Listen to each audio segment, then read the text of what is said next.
नमस्कार दोस्तों, रामायण से बालकांड पार्ट 13 और आप सुन रहे हैं अहिल्या के उद्धार की कथा। अहिल्या ब्रह्मा जी की मानस पुत्री थी। ब्रह्मा जी की पुत्री अहिल्या को यह वरदान प्राप्त था कि वह सदा ही 16 वर्ष की आयु के सदृश ही रहेंगी।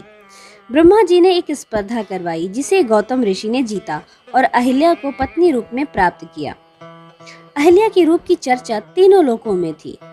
अपने रूप, गुण, सौंदर्य और पतिव्रत धर्म के पालन के कारण ही वह भक्तों के मन में बसी हुई हैं। देवराज इंद्र ने जब अहिल्या के बारे में सुना तो उन्होंने सूर्य से उसकी सुंदरता के बारे में पूछा। सूर्य देव ने इंद्रदेव की भावना भांपकर अपनी असमर्थता जताई। तब इंद्र ने चंद्रमा से पूछा तो उसने कहा कि अहिल्या से अधिक रूपवती, गुणवान और पतिव्रता स्त्री सारी सृष्टि में कोई और नहीं। ऐसा सुनकर इंद्र ने छल रूप से अहिल्या को पाने का प्रयास करते हुए चंद्रमा की सहायता ली। योजना बनाई कि जब ऋषि गौतम प्रातः ब्रह्म मुहूर्त में गंगा स्नान को जाते हैं, वही समय अहिल्या को पाने के लिए सही है। इंद्र ने चंद्रमा को अपने काम में साथ देने के लिए उन्हें ऋषि के आश्रम के ऊपर ही टिके रहने के लिए कहा, ताकि जब वह किसी को आश्रम की ओर आता देखे तो वह आश्रम के ऊपर से हट जाए, क्योंकि चंद्रमा के हटने पर किसी को शक भी नहीं होगा तथा इंद्र को ऋषि के आने की सूचना भी चंद्रमा के इस संकेत से मिल जाएगी। अहिल्या को पाने की लालसा से आधी रात को ही इंद्र ने मुर्गा बनकर बांग लगाई और ऋषि गौतम प्रातः हो गई सोचकर गंगा स्नान के लिए आश्रम से निकल गए।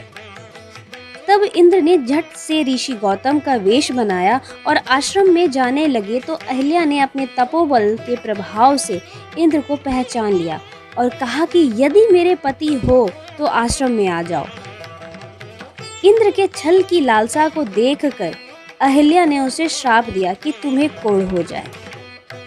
दूसरी तरफ जब ऋषि गौतम ने गंगा स्नान करने के लिए कमंडल में जल भरा तो गंगा माँ ने कहा कि अभी तो आधी रात हुई है, तो ऋषि आश्रम की ओर वापस चल पड़े।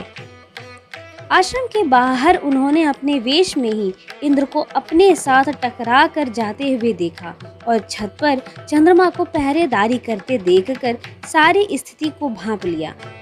ऋषि पत्नी अहिल्या उनके जल्दी आश्रम में लौट आने की चिंता में जैसे ही बाहर आई तो ऋषि गौतम ने अहिल्या को शीला होने और चंद्रमा को इंद्र का साथ देने के लिए उसमें दाग होने और ग्रहण लगने का तत्काल श्राप दे दिया।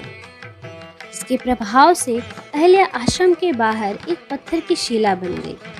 देवर्षि नारद ने तब ऋषि गौतम को अहिल्या के बेकसूर होने के बारे में बताया तो उन्होंने कहा कि श्राप तो नहीं मिटाया जा सकता, परंतु उन्होंने अहिल्या को एक वरदान भी दिया कि सूर्यवंशी भगवान श्री राम जब उस शिला के साथ अपने चरणों का स्पर्श करेंगे तो वह पूर्ववत हो जाएगी।